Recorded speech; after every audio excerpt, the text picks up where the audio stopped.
What's going on, everybody? Matt Malatesta, Josh Cook, Vite Media's Locker Talk. We're at the north side. We went off campus. We're at the north side in the Woodlands doing this broadcast. Okay, a lot of high school news. It's right at the summertime, so we're thinking there's not a lot going on. There is a lot going on, and was this past weekend softball state tournament in Austin. What a weekend. We've got Katy winning state. We've got an all-class 6A final from the city of Houston. We got Angleton winning state. Coming off of that weekend, what are your thoughts? And don't forget about Huffman.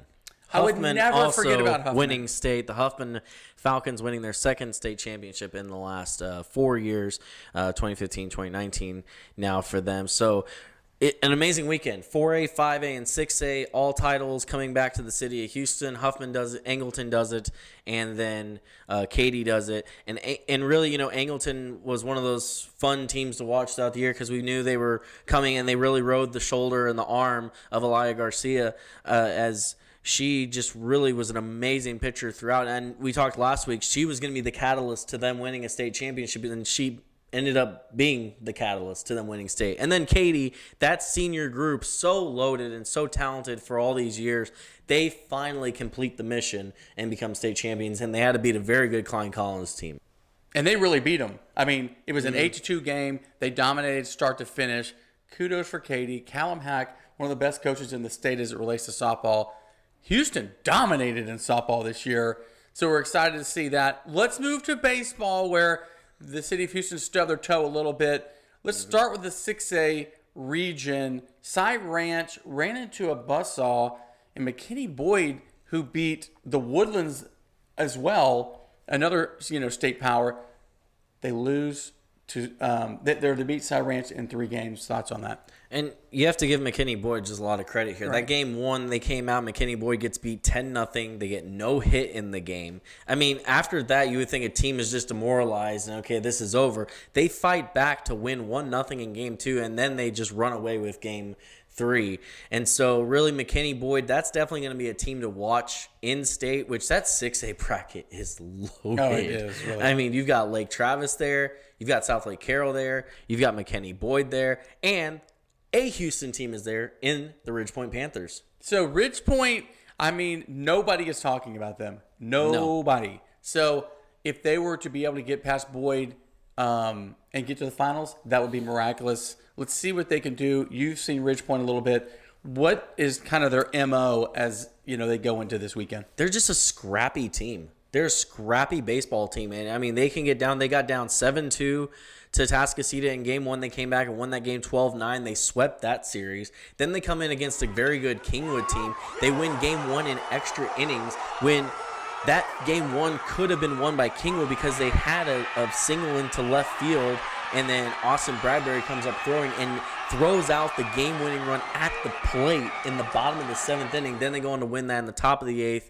on a double, and it's just they're a scrappy baseball team. They're playing really good baseball. They went through Atascocita. They went through Kingwood. I think they're a very dangerous team when they get to state because they've shown resiliency. So I wouldn't bet against Ridgepoint at this point, even though I did last week. And we're going to transition into this. I mean, the state of Texas baseball is unbelievable because we saw last night in the Major League Baseball draft. I mean, you had a ton of kids drafted in the top 20 picks from the state of Texas. Mm-hmm. Now, the city of Houston really shows out in the second and third round. Let's talk about the draft. J.J. Goss of Cy Ranch, of course, going first from the city of Houston, that is. He went 36th overall. 36th overall.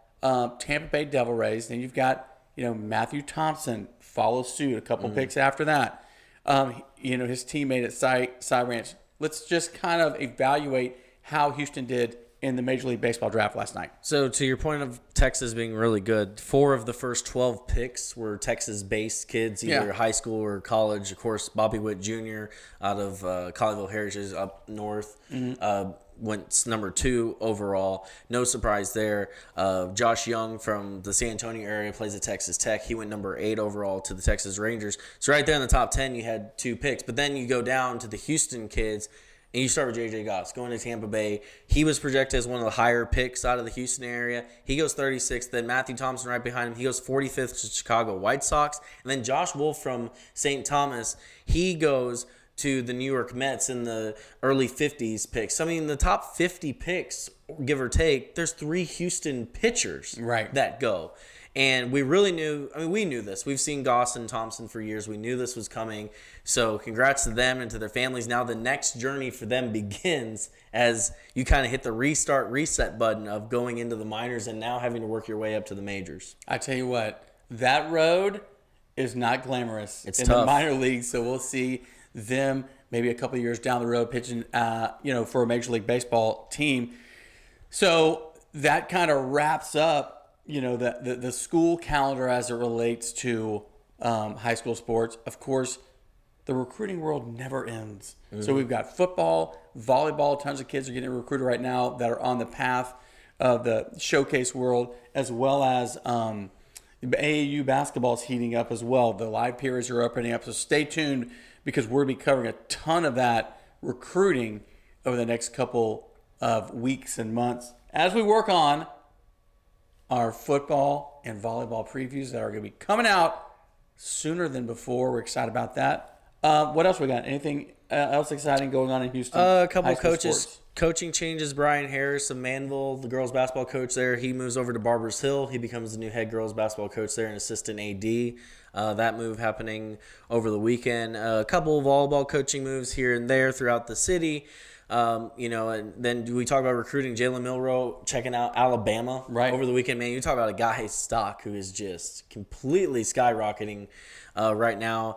And also the Cy Fair running back, he picked up a offer from Michigan over the weekend. How about LJ? How about this dude Denver Phillips from North Shore?